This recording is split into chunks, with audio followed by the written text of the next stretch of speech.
Me friends and ఫ్యామిలీతో సరదాగా బయటకు వెళ్ళటానికి కారు లేదా అయితే వెంటనే ఈ నెంబర్కి కాల్ చేయండి.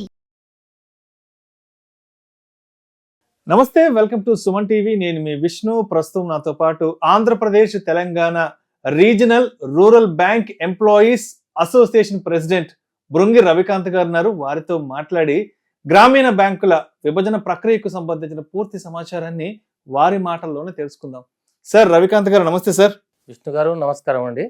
సో రవికాంత్ గారు, ఇప్పుడు దేశవ్యాప్తంగా ఉన్న గ్రామీణ బ్యాంకులు గోల్డెన్ జూబ్లీ సెలబ్రేషన్స్ కూడా జరుపుకోబోతున్నాయి కాబట్టి, సో మీరు కూడా బ్యాంకింగ్ సెక్టార్లో ఉన్నారు కాబట్టి మరి మీరేం చెప్పాలనుకుంటున్నారు? అసలు 2 అక్టోబర్ 1975 రోజు గ్రామీణ ప్రాంతాల ప్రజలకు విస్తృతమైన సేవలు అందించే లక్ష్యంతోనే భారత ప్రభుత్వము ఈ వ్యవస్థను ప్రారంభించడం జరిగింది. అప్పటి నుంచి ఈ రోజు వరకు చాలా విస్తృతమైన సేవలు అందిస్తూ బ్యాంకులు ఈరోజు 50వ సంవత్సరంలోకి అడుగు పెట్టడం జరిగింది. ప్రారంభించి ఆ నేపథ్యం లోపల all India regional rural bank employees association దేశవ్యాప్తంగా ఈ స్వర్ణోత్సవాలను ఈ సంవత్సరం మొత్తము జరుపుతూ ఉంది. ఈ అక్టోబర్ 2024 నుంచి 2 అక్టోబర్ 2025 వరకు. దీంట్లో సిబ్బంది అందరూ కూడా ఈ స్వర్ణోత్సవాల్లో సంపూర్ణంగా పాల్గొని విజయవంతం చేయాలని కూడా కోరుతా ఉన్నాం. సో రవికాంత్ గారు, ఇప్పుడు జరగబోతున్న ఈ గ్రామీణ బ్యాంకుల విభజన విలీన ప్రక్రియలో అసలు మొత్తం ఎన్ని బ్రాంచెస్ మరి ఇప్పుడు దీంట్లో ఉండబోతున్నాయి అంటారు? వాస్తవంగా ఆంధ్రప్రదేశ్ గ్రామీణ వికాస్ బ్యాంకు సంబంధించి 493 శాఖలు తెలంగాణ ప్రాంతంలో ఉన్నాయి. అట్లాగే ప్రజెంట్గా తెలంగాణ గ్రామీణ బ్యాంకు పేరు పైన 429 శాఖలు తెలంగాణ 5 జిల్లాల్లో ఉన్నాయి. ఈ రెండు కలిపి 922 శాఖలతోనే ఒక పెద్ద బ్యాంకుగా ఈ బ్యాంకు రూపాంతరం చెందబోతుంది 1 జనవరి 2025 నుంచి. సో అయితే ఇప్పటికే ఈ గ్రామీణ బ్యాంకులకు సంబంధించి 225 మంది ప్రొబేషనరీ ఆఫీసర్స్ స్కేల్ 1 పోస్టుల భర్తీ కోసం ఇంటర్వ్యూలు కూడా జరిగాయి. అండ్ అదేవిధంగా జనవరి 1, 2025 పోస్టింగ్లు కూడా ఇవ్వబోతున్నారు IBPS ద్వారా అంటూ కూడా మనం వార్తా కథనాల్లో చూడడం జరిగింది కదా. సో ఏంటి ఇప్పటి వరకు ఇంటర్వ్యూలు పూర్తయి నెక్స్ట్ పోస్టుల భర్తీ కోసం చూస్తున్న వాళ్ళకి ఏం చెప్తారు? అంటే IBPS 6 నెలల క్రితము ఆంధ్రప్రదేశ్ గ్రామీణ Vikas bank separate indent, Telangana గ్రామీణ బ్యాంకు సపరేట్ ఇండెంట్ గా నోటిఫికేషన్ ఇవ్వడం జరిగింది. ఆ నోటిఫికేషన్ లో భాగంగా ఇంటర్వ్యూస్ కూడా కంప్లీట్ అయినాయి. స్కేల్ 1 225 మంది స్కేల్ 1 ఆఫీసర్లు, 44 మంది స్కేల్ 2 ఆఫీసర్లు, 8 మంది స్కేల్ 3 ఆఫీసర్లు ఈ 2 బ్యాంకులకు సంబంధించి ఇంటర్వ్యూస్ కంప్లీట్ అయ్యి పోస్టింగ్స్ కొరకు వెయిట్ చేస్తా ఉన్నారు. అయితే రీసెంట్ గా ఈ అమాల్గమేషన్ ప్రక్రియ నేపథ్యం లోపల ఏపీ గ్రామీణ వికాస్ బ్యాంక్ విభజన జరుగుతున్న క్రమం లోపల ఏపీ గ్రామీణ వికాస్ బ్యాంక్ యాజమాన్యము IBPS కు లేఖ రాయడం జరిగింది. వారు ఇచ్చిన ఇండెంట్ మొత్తాన్ని తెలంగాణ గ్రామీణ బ్యాంకు ట్రాన్స్ఫర్ చేయమని, అట్లాగే తెలంగాణ గ్రామీణ బ్యాంకు యాజమాన్యం కూడా ఆంధ్రప్రదేశ్కి ఇచ్చినటువంటి ఇండెంట్ మొత్తాన్ని కూడా తెలంగాణకు తీసుకోమని చెప్పడం జరిగింది. దాంతోనే ఇప్పుడు ఎవరైతే నూతనంగా బ్యాంకులోకి రాబోతున్నారో 1/1/2025 తర్వాత వాళ్ళందరూ కూడా తెలంగాణ గ్రామీణ బ్యాంకులోని మాత్రమే చేరుతారు. కాబట్టి వారికి ఆ సమస్య ఏముండదు.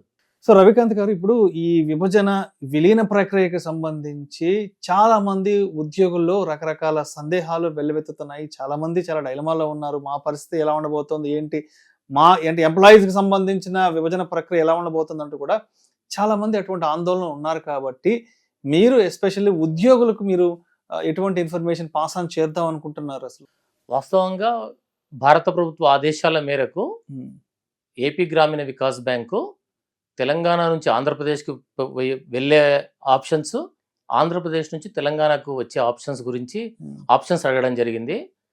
10 డిసెంబర్ నాడు ఆప్షన్స్ యొక్క టైం అయిపోయింది. 561 మంది సిబ్బంది తమ యొక్క అంగీకారాన్ని బ్యాంకుకు తెలియజేయడం జరిగింది. మేము అసోసియేషన్స్ తరఫు నుంచి కూడా వాళ్ళందరూ ఏమాత్రం అధైర్యపడొద్దని మేము తెలియజేస్తున్నాము. తప్పనిసరిగా 561 మంది ఆప్షన్స్ ఇచ్చిన వాళ్ళందరూ కూడా ఆంధ్రప్రదేశ్కు మార్చ్ నెల లోపల తప్పనిసరిగా వెళ్ళిపోతారని అఖిల భారత సంఘం కానీ, రాష్ట్ర సంఘం కానీ, స్థానిక సంఘాలు కానీ తరఫున తెలియజేస్తా ఉన్నాం. మేము ఈ 561 మంది ఈ 3 నెలల కాలం లోపల తప్పనిసరిగా ఆంధ్రప్రదేశ్కు వెళ్తారని తెలియజేస్తా ఉన్నాం. అంటే ఒకటేసారి ఫైనాన్షియల్ ఇయర్ ఎండింగ్ అయిపోయిన తర్వాత 31 మార్చి తర్వాత మరి వాళ్ళు ఎక్కడికైతే వెళ్ళాలో అక్కడికి వెళ్ళిపోవాల్సి ఉంటుంది అయితే. ఎస్, అయితే మేము ఇంకొకటి కూడా ఏమనుకుంటున్నాం అంటే 31 మార్చి 2025 రోజు ఆంధ్రప్రదేశ్లో ఉన్నటువంటి 4 బ్యాంకుల విలీనం తర్వాత చాలా వేకెన్సీస్ ఏర్పడతాయి కాబట్టి తప్పనిసరిగా అన్ని కేడర్లకు సంబంధించిన వాళ్ళు అందరూ కూడా తప్పనిసరిగా ఆప్షన్ ఎవరైతే అడిగినరో అందరూ కూడా ఆంధ్రప్రదేశ్ రాష్ట్రానికి తప్పనిసరిగా వెళ్ళిపోతారు. అట్లాగే మన అఖిల భారత సంఘం కూడా మిగతా మన ఉమ్మడి ఆంధ్రప్రదేశ్ రాష్ట్రంలో పనిచేస్తున్నటువంటి మిగతా 4 బ్యాంకులలో పనిచేస్తున్న వాళ్ళకు కూడా వన్ టైం ఆప్షన్ ఇవ్వాలని భారత ప్రభుత్వాన్ని కోరడం జరిగింది. భారత ప్రభుత్వం కూడా దానికి సానుకూలంగా ఉన్నటువంటి సంకేతాలు వాళ్ళు ఇస్తా ఉన్నారు. పూర్తి సమాచారం ఇంకా రావాల్సిన ఉంది. సో రవికాంత్ గారు, ఇప్పుడు రాష్ట్ర ప్రభుత్వాలు అనేవి ఈ గ్రామీణ బ్యాంకులకి ఎటువంటి సహకారం తోడ్పాటు అందిస్తే ఇవి ఇంకా మున్ముందు మరి మన ఆర్థికాభివృద్ధికి ఇంకా పెద్ద ఎత్తున చేయూతనిచ్చే అవకాశం ఉందంటారు, ఎస్పెషల్లీ గ్రామీణ బ్యాంకుల విషయంలో? చాలా మంచి ప్రశ్న విష్ణు గారు. మేము కూడా రాష్ట్ర ప్రభుత్వాలను మీ వేదిక ద్వారా, మీ ఛానల్ ద్వారా కోరుతా ఉన్నాము.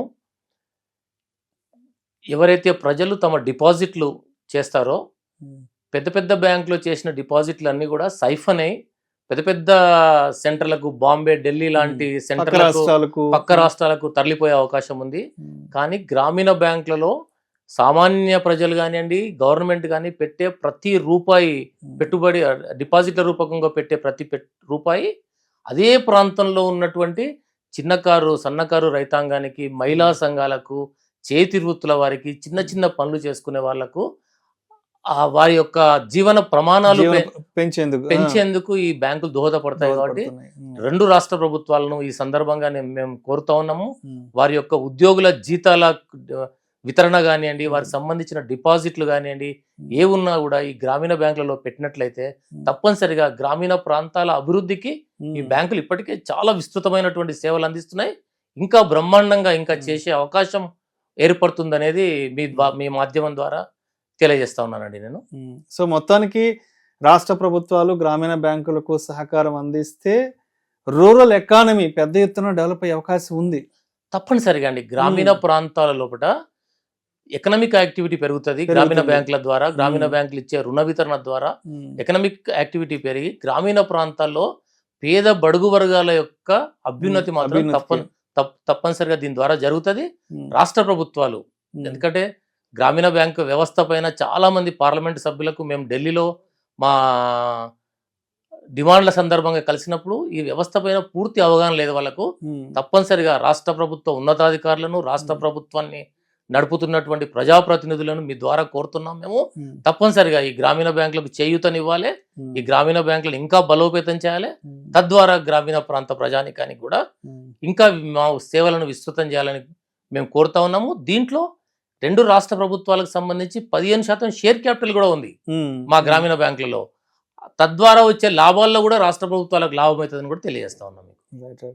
సో కన్క్లూజన్ గా ఈ విభజన విలీన ప్రక్రియకి సంబంధించి మరి ఉద్యోగుల ఏర్పడ్డ కన్ఫ్యూజన్ కి సంబంధించి కానీ, అదేవిధంగా ఉద్యోగ సంఘాలకి మీరు ఎటువంటి ఇన్ఫర్మేషన్ ఇద్దాం అనుకుంటున్నారు? అసలు దీంట్లో ఉద్యోగులు ఎవరు ఆందోళన పడాల్సిన అవసరం లేదు. తప్పనిసరిగా 2-3 నెలల లోపల ఈ ఆందోళన ఇదన్నీ కూడా క్లియర్ అవుతుందని మీ అందరికీ తెలియజేస్తా ఉన్నాము. ఎందుకంటే చాలా కాలం నుంచి, దాదాపుగా ఒక 30 సంవత్సరాల నుంచి గ్రామీణ బ్యాంకులలో పనిచేస్తున్నటువంటి సంఘాలు ఈ వన్ స్టేట్ వన్ ఆర్ఆర్బి అనేది కోరుతా ఉన్నాయి. జాతీయ గ్రామీణ బ్యాంకు ఏర్పాటు క్రమం లోపల ఒక స్టెప్ ముందుగా ఈ వన్ స్టేట్ వన్ ఆర్ఆర్బి ఉంది. దీన్ని మేము స్వాగతిస్తున్నాం, ఈ కేంద్ర ప్రభుత్వం యొక్క నిర్ణయాన్ని. దీని ద్వారా గ్రామీణ బ్యాంకులు చాలా ఇంకా పెద్ద ఎత్తున బలోపేతమయ్యే అవకాశం ఉంటుంది. గ్రామీణ ప్రాంతాల్లో రుణ వితరణ పెరుగుతుంది. అట్లాగే సిబ్బంది సౌకర్యాలు మెరుగుపడే అవకాశం కూడా, బ్యాంకులు బలోపేతమైనప్పుడు సిబ్బంది సౌకర్యాలు కూడా మెరుగుపడే అవకాశం చాలా ఉంటుంది. కాబట్టి సిబ్బంది ఏమాత్రం ఎవరైతే తెలంగాణ ప్రాంతం నుంచి ఆంధ్రప్రదేశ్కి వెళ్ళాలని కోరుకుంటున్నటువంటి సిబ్బంది మాత్రం ఎవ్వరూ ఆందోళన పడాల్సిన అవసరం లేదు.